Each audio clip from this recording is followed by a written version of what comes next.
Dan di sana adalah sudah merupakan menjadi ketetapan bahwa Yesus lahir dari bangsa itu. Dari bangsa itu bukan umat pilihan lagi sekarang.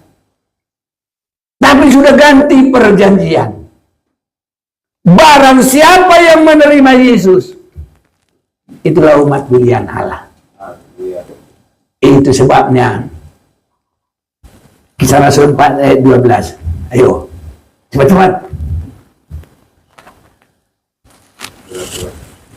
Kisah Rasul 4 ayat yang ke-12. Dan keselamatan tidak ada dalam siapapun juga selain di dalam Dia, sebab di bawah kolong langit ini tidak ada nama lain yang diberikan kepada manusia yang olehnya kita dapat diselamatkan. Ya, jadi bangsa Israel nanti kalau mau selamat terima Yesus, bukan sebagai bangsa Israel lagi. Sama kita semua. Saudaraku bangsa Indonesia, orang Israel sama. Kalau nggak terima Yesus, binasa. Haleluya. Tetapi yang menjadi umat Allah, yang pewaris Abraham, adalah orang yang terima Yesus Kristus. Galatia 3 ayat 29. Galatia 3 ayat 29. Iya. Dan jikalau kamu adalah milik Kristus, maka kamu juga adalah keturunan Abraham dan berhak menerima janji Allah. Haleluya. Jadi bukan karena Israel lagi. Sebenarnya kalau di dalam Galatia 2 itu bukan karena bangsa Israel makanya menjadi yang diberkati Tuhan, tapi yang benar-benar ada di dalam Yesus Kristus.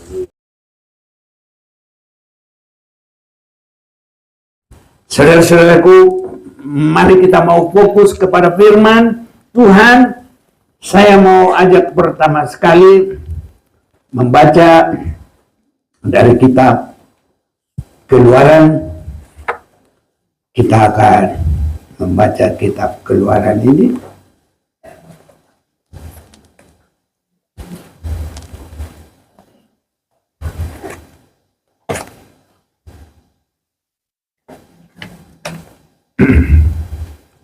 Pasal yang ke-25 ayat yang ke-8 dengan yang ke-9. Keluaran pasal 25 ayat 8 dengan 9. Dan mereka harus membuat tempat kudus bagiku supaya aku akan diam di tengah-tengah mereka. Nah, cukup di sini dulu lah. Bersama kita membaca 1, 2, 3. Dan mereka harus membuat tempat kudus bagiku supaya aku akan diam di tengah-tengah mereka. Ayat 8.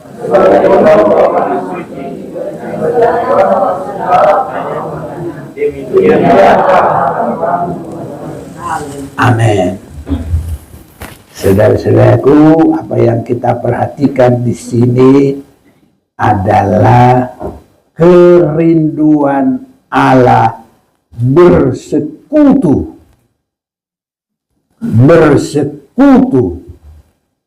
dengan umatnya. Kerinduan Allah untuk bersekutu dengan umatnya. Mulai dari di bumi ini disertai supaya tertolong menghadapi semua ujian, cobaan, tantangan, apapun kesulitan, sampai iblis yang terakhir kita lewati dan kita masuk dalam pengangkatan gereja. Untuk apa pengangkatan? Untuk masuk dalam pesta nikah anak domba Allah. Sesudah itu turun sebagai kenyataan dari persekutuan dalam Yesus. Itulah kerajaan 1000 tahun.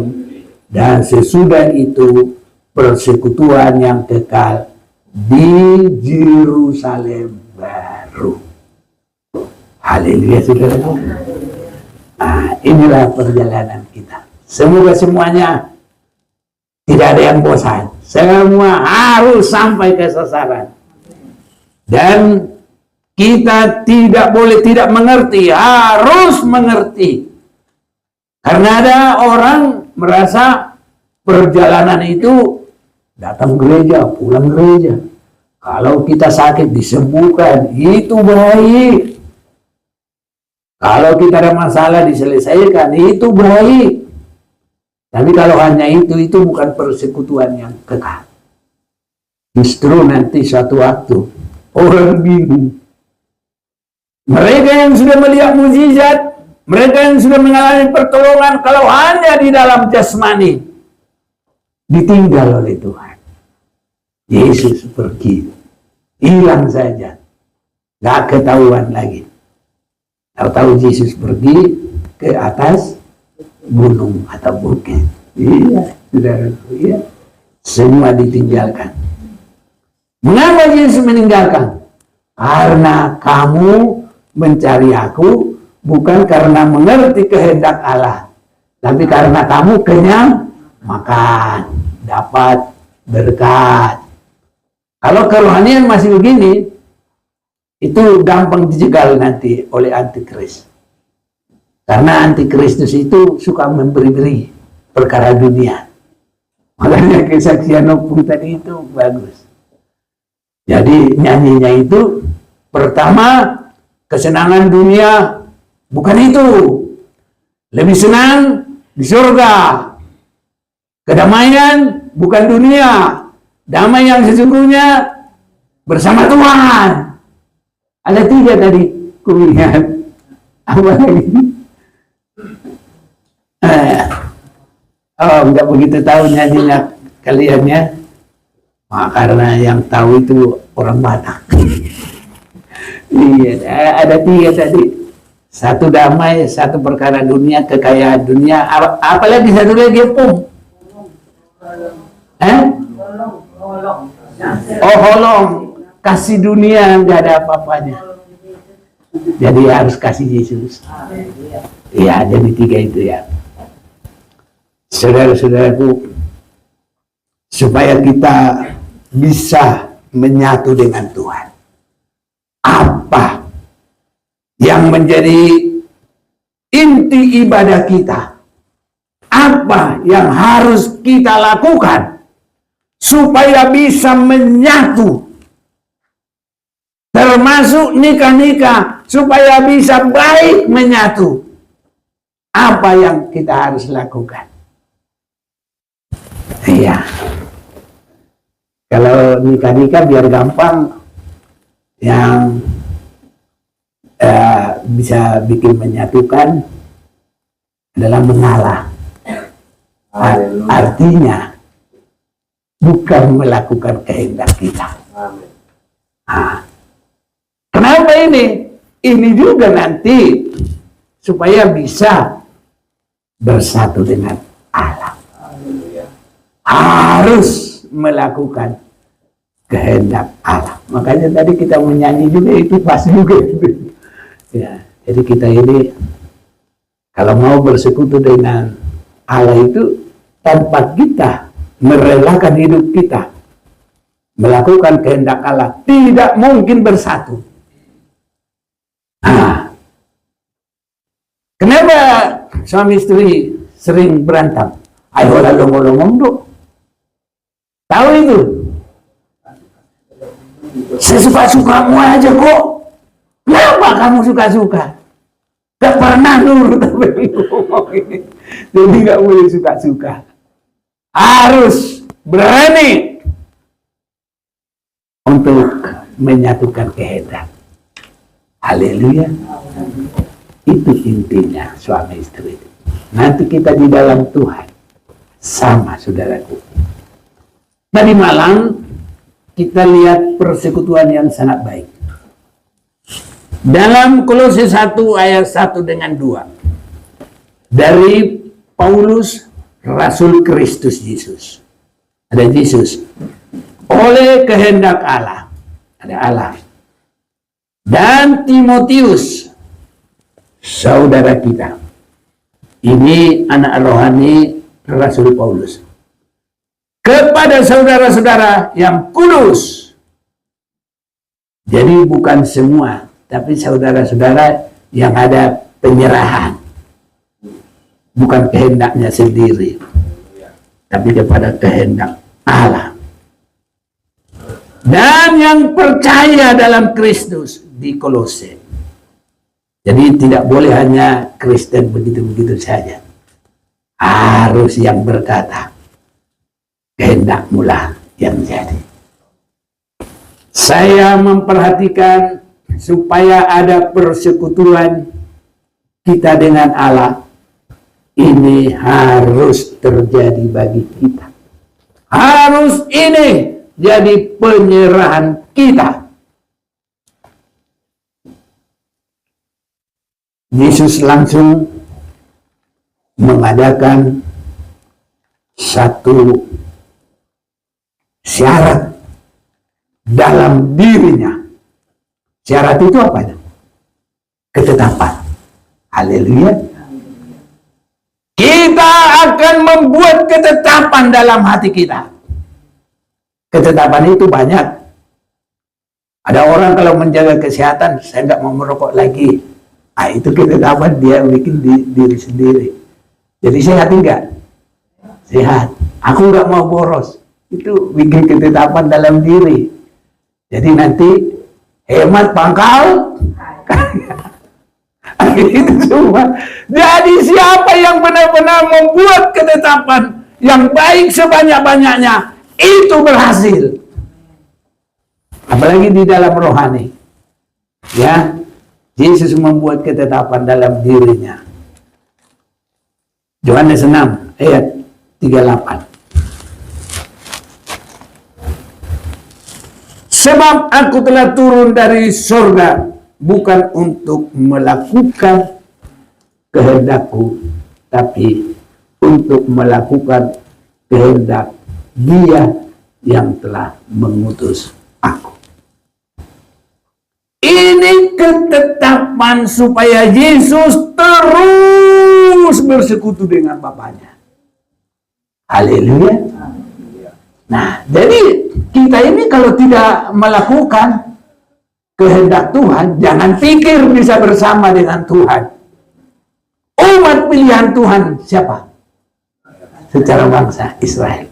Tapi kalau tegar tengkuk, dibuang, diserahkan ke atas bumi, merdeka saja susah. Duluan Indonesia. Haleluya. Padahal mereka pilihan Tuhan. Tapi kalau tegar tengkuk, suka melawan, gak menurut, dibuang. Mengapa mereka pilihan Tuhan? Karena penurutan dari neneknya. Neneknya dipakai Tuhan. Cucunya akhirnya dibuang juga. Cucunya itu kan bangsa Israel. Ngerti ya? Haleluya. Ya, ini sudah dibuang. Bahkan sekarang ini yang disebut umat pilihan bukan Israel lagi. Tapi sebagai permulaan umat pilihan itu selalu masih Tuhan perhatikan. Itu yang tinggal bagi mereka. Dan umat pilihan Tuhan sekarang ini adalah Yohanes 1 ayat 12. Ayo.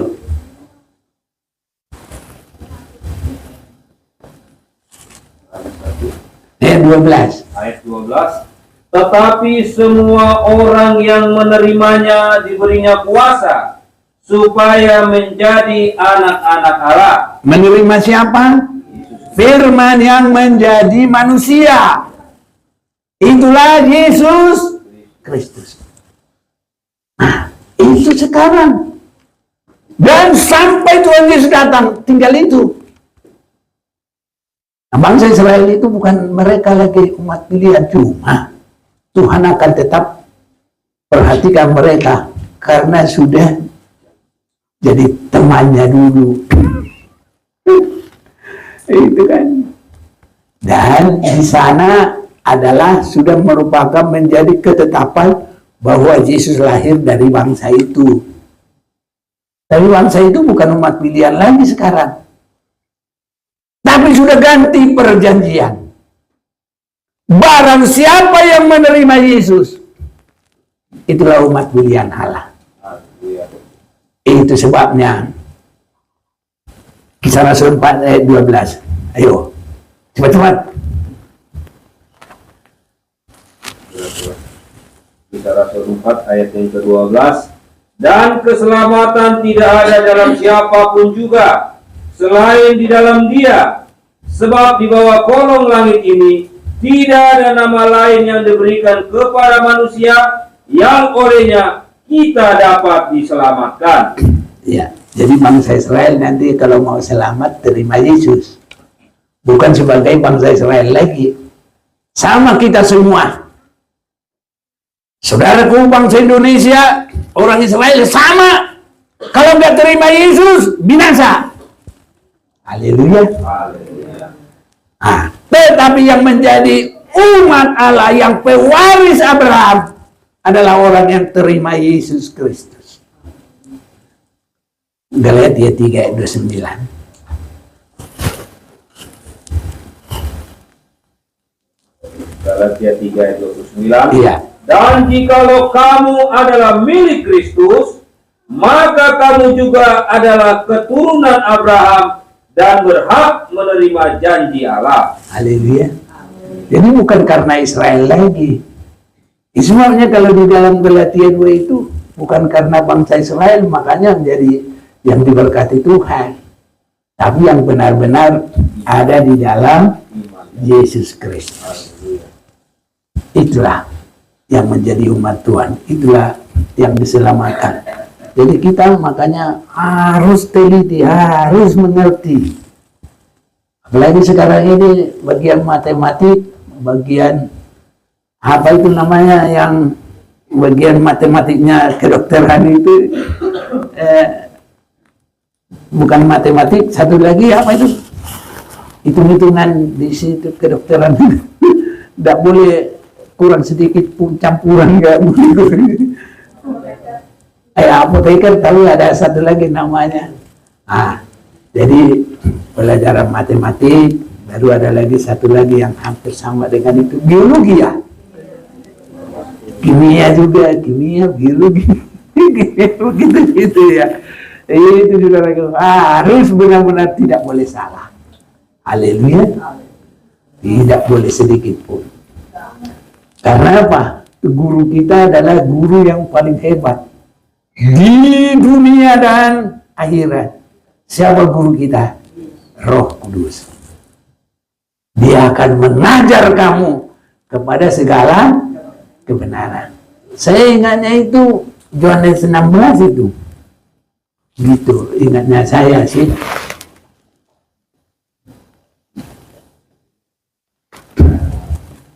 Dia akan membawa kamu kepada segala kebenaran. Ya. Tetapi apabila ia datang, yaitu roh kebenaran, ia akan memimpin kamu ke dalam seluruh kebenaran. Iya. Sebab ia tidak akan berkata-kata dari dirinya sendiri, tetapi segala sesuatu yang didengarnya, itulah yang akan dikatakannya, dan ia akan memberitakan kepadamu hal-hal yang akan datang. Iya. Jadi luar biasa Roh Kudus mengajar kita. Yang penting hati rindu, hati terbuka, kita mau. Haleluya. Haleluya. Iya. Ini saudara-saudaraku. Jadi kita harus sungguh-sungguh ada permulaannya. Dan permulaan yang sangat baik adalah kita membuat peraturan dan merupakan janji kita. Ini. Dan juga nanti pelaksanaan dalam janji itu. Saya ingat janji saya sampai saat ini tidak pernah lupa. Jadi kita ini semua harus ada kapan mulai bikin janji. Iya. Muda-muda aja dulu pakai janji sebelum menikah. Mau kamu sama saya? Mau. Serius mandi? Ya. Walaupun tidak begitu kasarnya. Ya mungkin kalau bahasanya orang Malang ya gitu ya. Jangan takut, itu cuma luarnya doang. Dalamnya nggak begitu kok. Iya, tapi ada janji dulu. Karena di dalam Amos 2, Amos 3 apa Amos 2? Amos 3 ayat 2. Coba dulu. Nah, Amos 3 ayat 3 begitu ya. Ayo. Amos 3 ayat yang ketiga. Berjalankah dua orang bersama-sama jika mereka belum berjanji? Nah, jadi nggak ada kesatuan kalau belum ada janji. Haleluya. Jadi buat perjanjian. Saya dulu membuat perjanjian begini. Ini umur saya 19. Umur saya 19. Makanya saya habis SMP itu sudah pergi dari rumah saya ke rumah kami di kampung. Merantau hidup sendiri semaunya. Tapi tahun 65 terjadi G30S, pembunuhan masa PKI. Banyak orang dibunuh. Apalagi saya ada di daerah Pasar Merah. Itu daerah Pasar Merah itu dulu orang Medan bilang itu daerahnya orang preman itu. Nah, saya di situ dulu.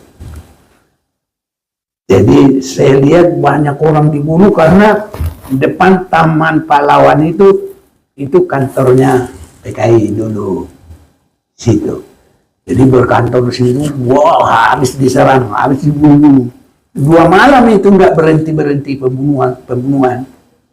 Saya bukannya terlibat, bukannya bersalah di situ, tidak. Cuma dalam pikiran saya, Tuhan, saya ini orang berdosa. Kalau saya mati sebagai orang berdosa, masuk neraka.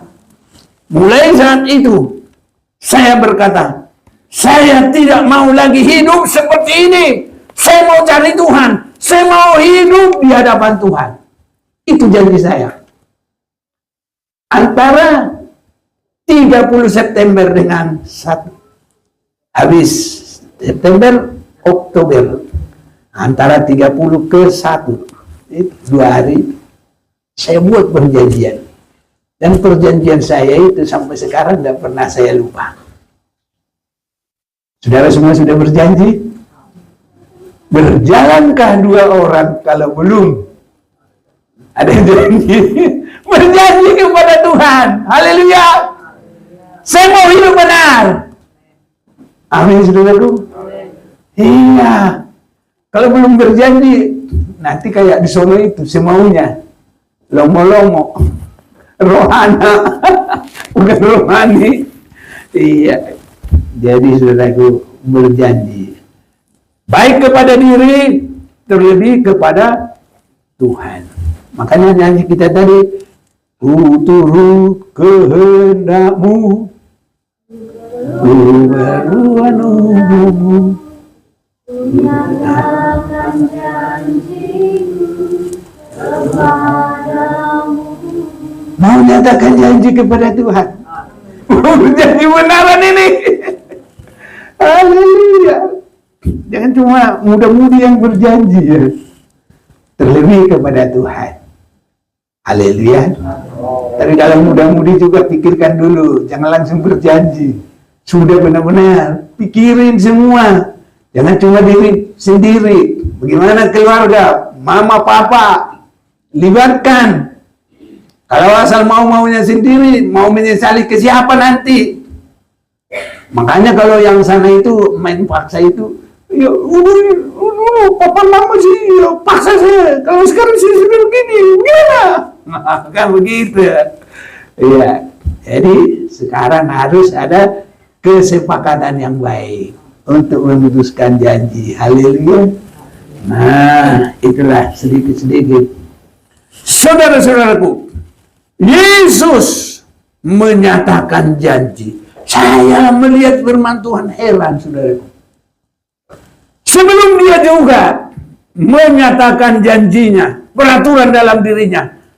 Saya datang ke dunia bukan melakukan kehendakku, tapi untuk melakukan kehendak dia, kehendak Bapa. Dia juga mengajar kita berdoa. Matius 6 ayat 10. Ayo.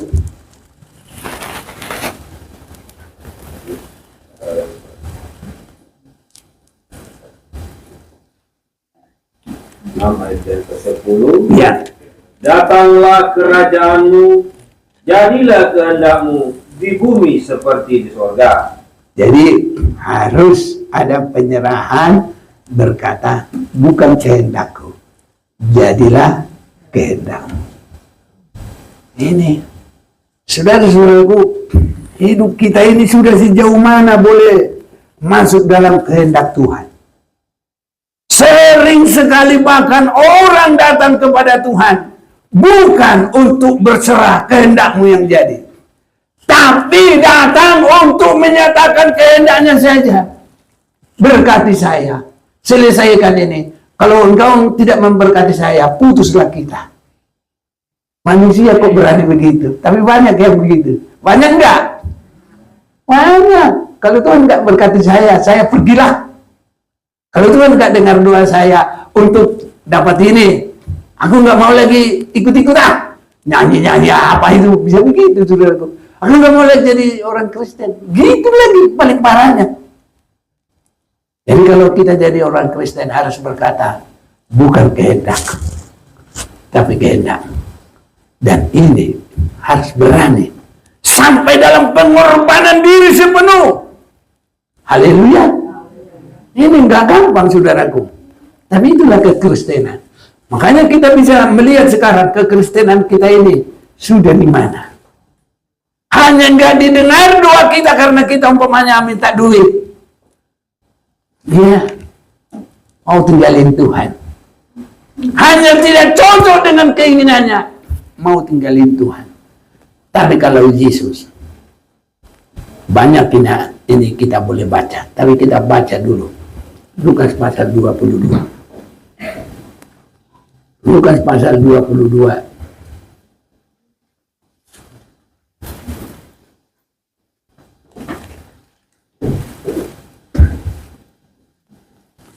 Iya. Di taman Getsemane 39. Lalu pergilah Yesus keluar kota, dan sebagaimana biasa ia menuju Bukit Zaitun. Murid-muridnya juga mengikut dia. Setelah tiba di tempat itu, ia berkata kepada mereka, berdoalah supaya kamu jangan jatuh ke dalam pencobaan. Kemudian ia menjauhkan diri dari mereka, kira-kira sepelempar batu jaraknya. Lalu ia berlutut dan berdoa, katanya, ya Bapakku, jikalau engkau mau, ambillah cawan ini daripadaku. Tetapi bukanlah kehendakku, melainkan kehendakmu lah yang terjadi. Ini membuat Yesus sampai dipukuli, dihina, diolok, diludahi, segala sesuatu. Sampai tetes darah terakhir. Dia berkata, tetap kehendakmu yang jadi. Kepadamu kuserahkan rohku. Haleluya, saudara. Haleluya. Ini. Nah kita ini masih belum ada usia tua, masih belum ada penderitaan. Justru menyatunya kita di dalam kemuliaan. Kalau kita berani sengsara karena Tuhan. Makanya ibadah kita jangan ibadah yang ringan-ringan, saudaraku. Kalau hanya hujan aja, kita bilang enteng, hujan bisa diatasi. Kalau pakai mobil ya syukur. Kalau enggak, pakai payung. Kalau pakai motor, pakai jaket sama pakai mantel. Haleluya. Bisa, saudara-saudara itu. Tapi seringkali ya itulah limit kerohanian itu. Ya. Tapi kalau Yesus sampai kepada mati pun dia berkata, tetap kehendakmu lah yang jadi. Haleluya. Nah kita ini hanya melakukan firman aja. Sebenarnya melakukan firman tidak akan rugi. Tapi tidak berani. menjadi dipilih sampai memberikan anaknya satu-satunya. Abraham selalu berkata, mana yang baik bagi Tuhan, jadilah kehendak. Pagi-pagi benar dia lakukan perintah itu. Dia pergi ke gunung Moria. Inilah kerohanian. Saudaraku, kalau kita belum ada, jangan salahkan nanti. Kita sudah dengar pengajaran firman, harus berani melakukan firman. Yesus saja kita sudah dengar. Saudara-saudaraku, bagaimana bisa bertumbuh dalam hal ini? Supaya bisa bertumbuh dalam kehendak ini, harus kita selalu berada dalam persekutuan dengan Tuhan. Apa yang ditunjukkan oleh Yesus dalam kehidupannya, mulai dari masa kecilnya. Makanya yang muda-muda juga, lihat nih. Nah, Lukas pasal yang kedua. Lukas pasal yang kedua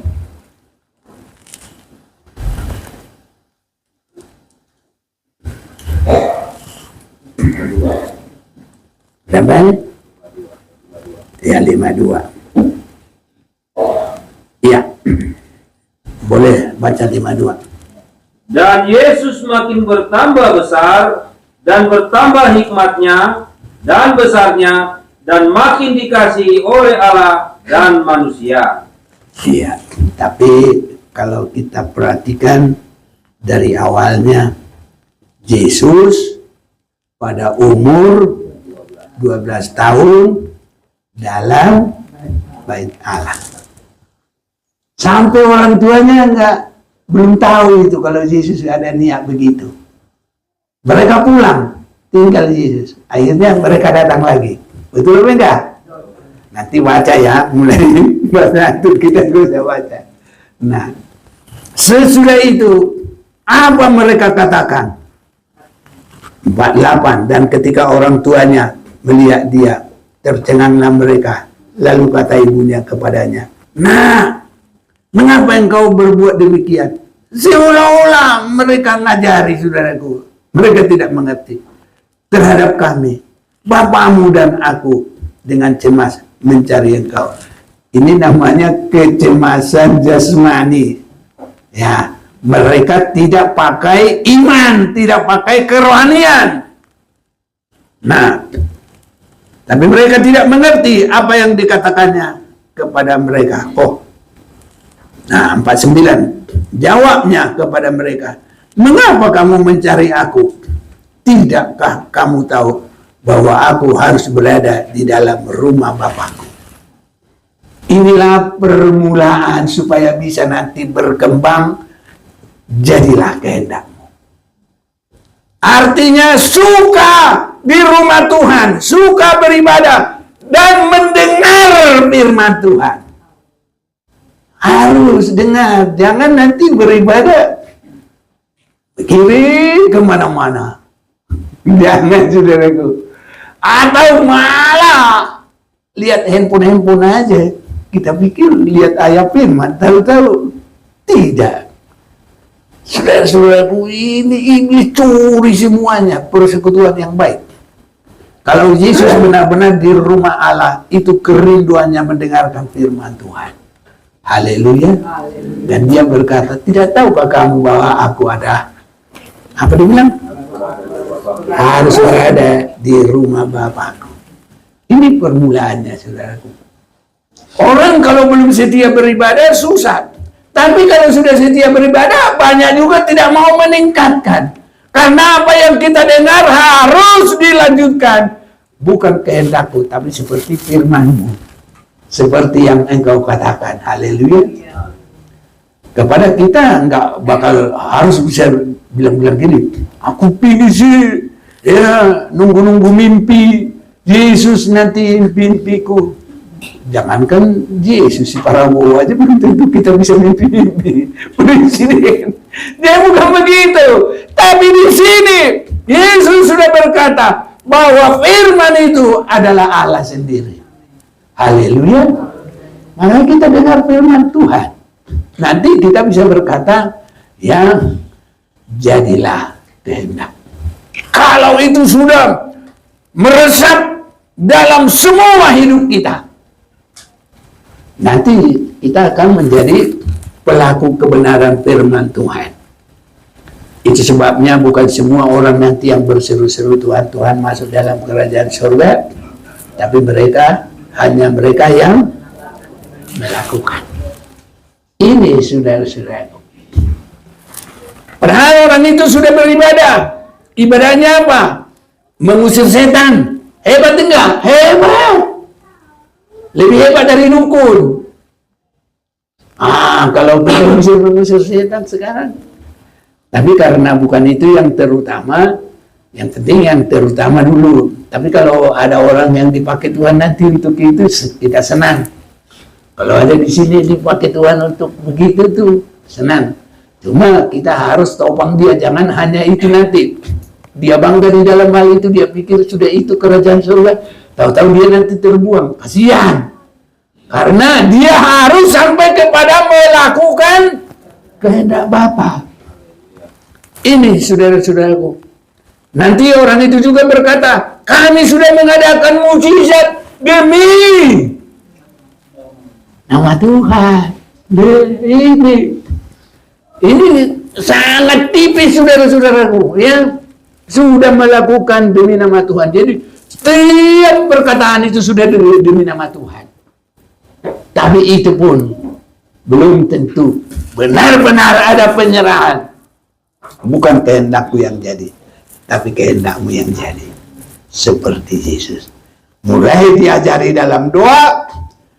Di dalam doa pertama, masih baru, itu doa Bapa kami.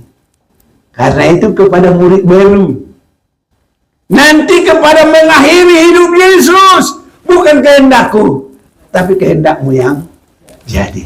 Dan dilanjutkan nanti sampai berani masuk dalam kematian, mulai disalib sampai dikuburkan.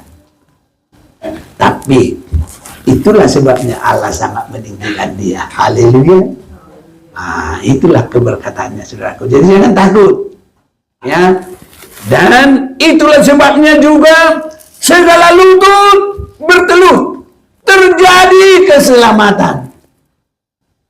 Sebenarnya kalau kita boleh mengalami sengsara karena Tuhan, itu sebenarnya berkat yang besar. Kemurahan Tuhan. Nah, sebabnya 2 Timotius 2, mulai 10.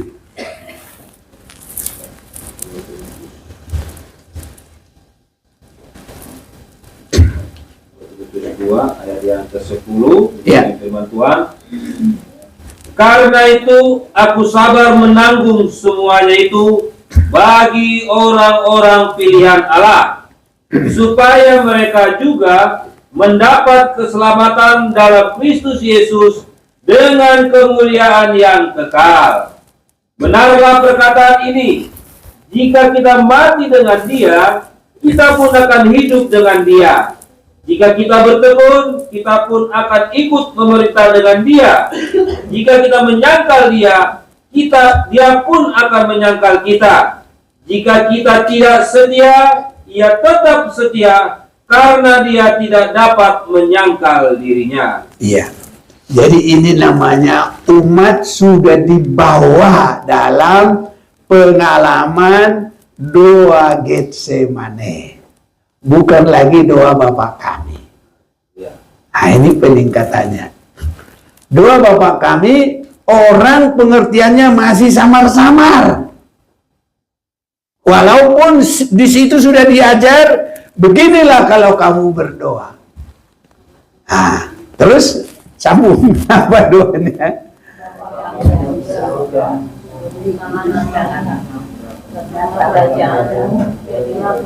Ya, sudah cukup. Jadilah kehendakmu. Sudah sampai di situ, tapi murid-murid belum mengerti itu. Tapi kalau Yesus, dia di Getsemane. Itu bukan hafalan, itu praktek. Jadi kita ini nanti kalau sudah dengar harus jadi praktek. Ini. Jadi kita ini sudah harus semakin melihat sudah sampai di mana praktek kita. Kalau ini tidak maju, saudaraku, ya kita Kristen yang tidak maju-maju. Sampai kapanpun. Nanti baru dia bilang, kalau ditinjau dengan lamanya.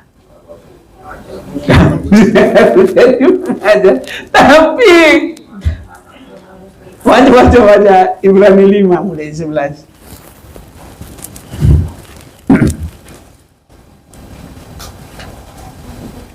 Ibrani yang pasal kelima ayat yang ke-11. Tentang hal itu banyak yang harus kami katakan, tetapi yang sukar untuk dijelaskan. Karena kamu telah lamban dalam hal mendengarkan. Sebab sekalipun kamu ditinjau dari sudut waktu, sudah seharusnya menjadi pengajar. Kamu masih perlu lagi diajarkan asas-asas pokok dari penyataan Allah, dan kamu masih memerlukan susu, bukan makanan keras. Sebab barang siapa masih memerlukan susu, ia tidak memahami ajaran tentang kebenaran, sebab ia adalah anak kecil. Iya, jadi saudara-saudaraku, kita sesudah nanti seperti Yesus selalu ada di bait Allah. Bukankah, apakah kamu tidak mengerti bahwa aku harus berada di rumah Bapakku, dengar firman, saudaraku. Itu permulaan nanti supaya saya bukan melakukan kehendakku, tapi kehendak Bapa. Jadi harus dengar firman dulu, dengar rajin. Kalau sudah dengar kehendak Bapa, berani saudaraku melakukan praktek. Dan disinilah kita lihat nanti sudah sejauh mana kerohanian kita. Dan itu menjadikan persekutuan kita. Di mana persekutuan kita? Kalau sudah berani sampai persekutuan di dalam sengsara, nanti akan bersama apa? Ada duduk. Tadi dibilang 2 Timotius 2:11.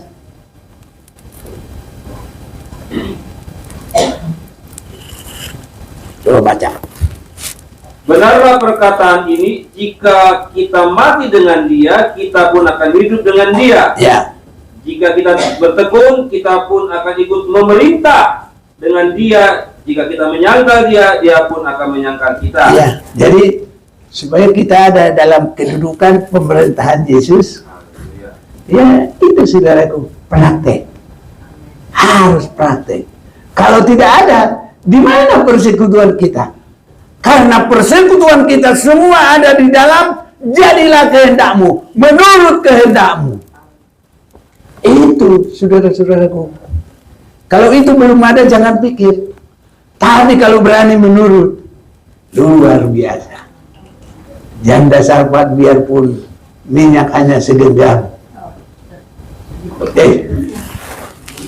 Minyak hanya sedikit, tepungannya segenggam. Tapi kalau menurut, minyak tidak akan habis-habis,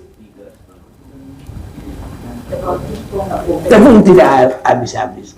Terjadi mujizat. Haleluya. Ada orang yang menabur harta, tapi malah bertambah-tambah.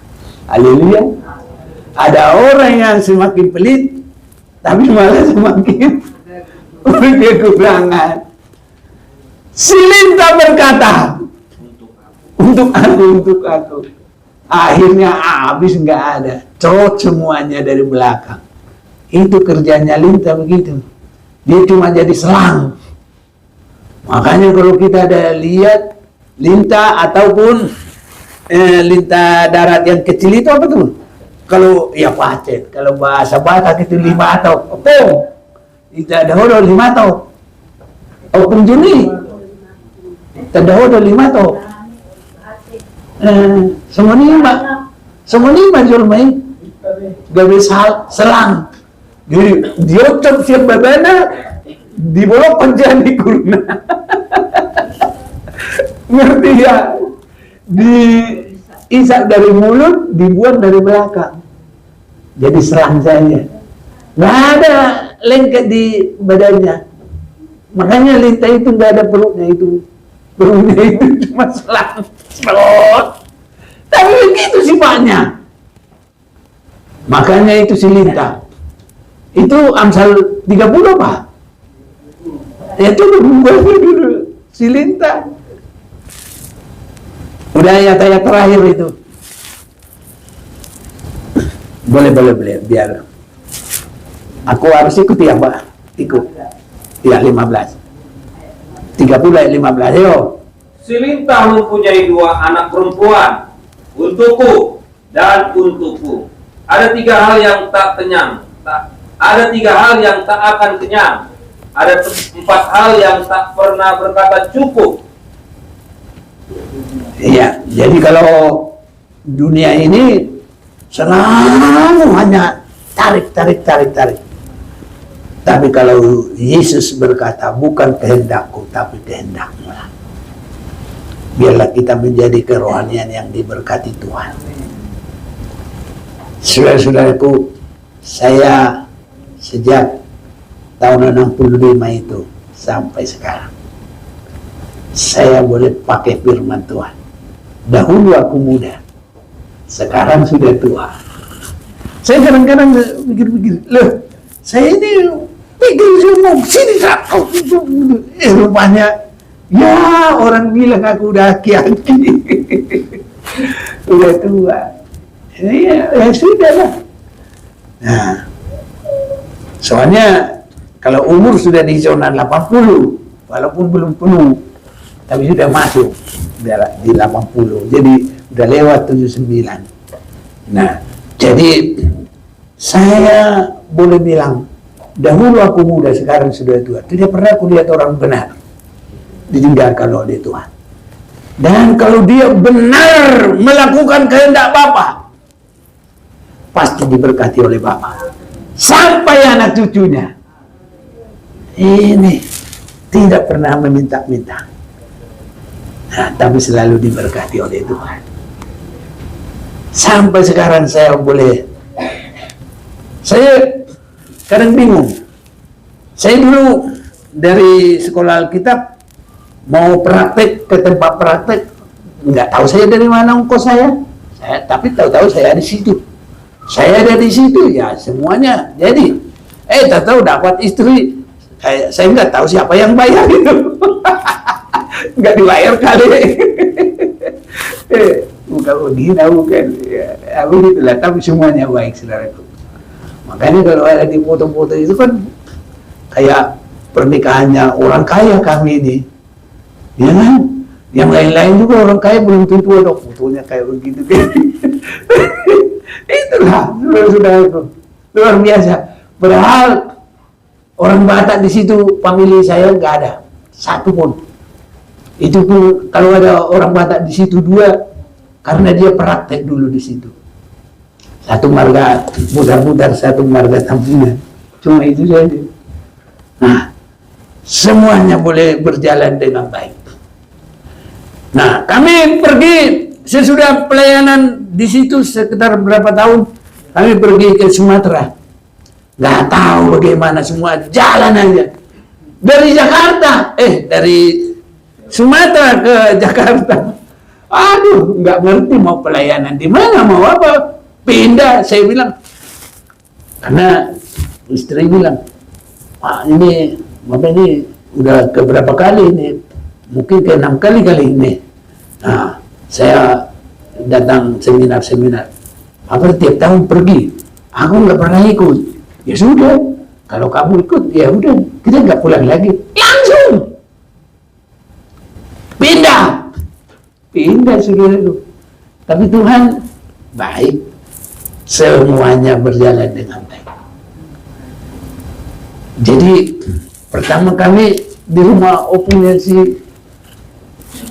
naga kita ini, iya tahu dia, opungnya cerita. Cuma kecil itu di situ kami kumpul dulu, kursinya 4, baru tidur anak keempat. Kursinya 4, anak keempat. Tidak ada 6 tahun. 4 tahun, 2 tahun. Yang nomor 4 baru berapa minggu? 3 bulan. Itulah. Dikumpul 4 kursi baru bisa 4 anak tidur. Nah, itu. Tapi itulah saudara-saudaraku. Nah, pendeta kami datang dari Sumatera itu. Manik, katanya kamu udah nggak mau pulang lagi ke sana. Rencana begitu. Cuma tadinya kalau ini kita sudah selesai ini, saya mau pulang. Martina Dikata. Tahu Martina Dikata? Kayak itu tadi aku nyanyi itu Martina Dikata itu. Meletuk sorobi awan itu tanya kok kamu kita doakan ya. Iya, itu namanya Martina Dikata. Tapi karena Amang sudah datang ke sini, aku nggak usah pulang lagi. Inilah saya Martina Dikata. Itu Roh Kudus jamaah, kasih semua uangmu. Lah dalam keadaan begitu, sulit begitu, suruh kasih, ya sudah kasih semua. Ya Tuhan yang mengadakan. Kalau Tuhan yang minta, terpujilah namanya, kehendak mulai yang jadi. Wah, dalam sebulan itu kami dapat berkat luar biasa. Punya sinaga yang buruk bilang, Manik, pindahlah kau. Iya enak, ya kalau pindah ya pindah. Berdoa kami, Tuhan, sekarang kami mau pergi cari kontrakan di mana yang ada, di situ kami dapat bersih-bersihin. Besoknya langsung pindah. Nggak ada barang satu pun. Semua pergi. Ya, catat, beli. Sampai tempat tidur, sampai lemari ada. Ya, kami beli semua baru dari toko. Karena apa? Dalam sebulan itu sudah dapat duit. Jadi kalau kita memberi, tidak akan rugi. Justru Lukas 6 ayat 38. Berilah, maka kamu akan diberi. Suatu takaran yang digoncang-goncang, dipadatkan, dan melembab, menggunung, dikembalikan ke dalam ribamu. Saudara yakin? Kalau gitu jangan kayak lintah ya. Semua beri. Baru nanti kita tinggal nampung sampai nggak kuat nampungnya. Barang yang mustahil. Haleluya. Orang semua sudah kesulitan, tapi orang yang memberi bukan karena dia cukup. Dia orang hanya janda sarpat. Haleluya. Tapi karena dia berani melakukan firman, tepung yang sedikit tidak habis, minyak yang sedikit tidak habis. Itu sampai sekarang. Tidak pernah kami rasa sulit. Kalau firman Tuhan berkata, tidak usah kamu minta apa yang kamu makan, kamu minum. Bahkan bukan minta, tidak usah kamu pikirkan. Tuhan yang mikirkan. Itu benar terjadi. Nah, orang kalau nyekolahin anak, 1, 2, apalagi 3 kuliah, susah banget. Aku dengan ibu Gembala 5 sekali kuliah. Gak takut, siapa takut? Tuhan kaya. Haleluya.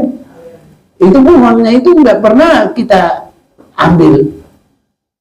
Ya, antar-antar itu. Bulan ini berapa kebutuhan? Enak enggak? Iya, begitu saudaraku.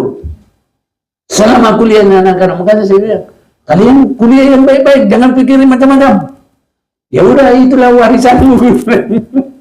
Ya memang begitu. Sekuat mereka kuliah bisa. Itu Tuhan tolong. Jadi ada yang selalu ngantar. Ditanya lagi, malah aku bilang, jangan sampai tambah-tambahin, berdosa kita nanti jadi mampet. Jadi harus benar-benar, harus jujur. Ya begitu. Inilah saudara-saudaraku. Jadi firman Tuhan itu tidak pernah berubah. Ya dan amin. Tadi nyanyian apa itu? Pak Lalu apa? Biar kita nyanyi. Mari kita mau nyanyi.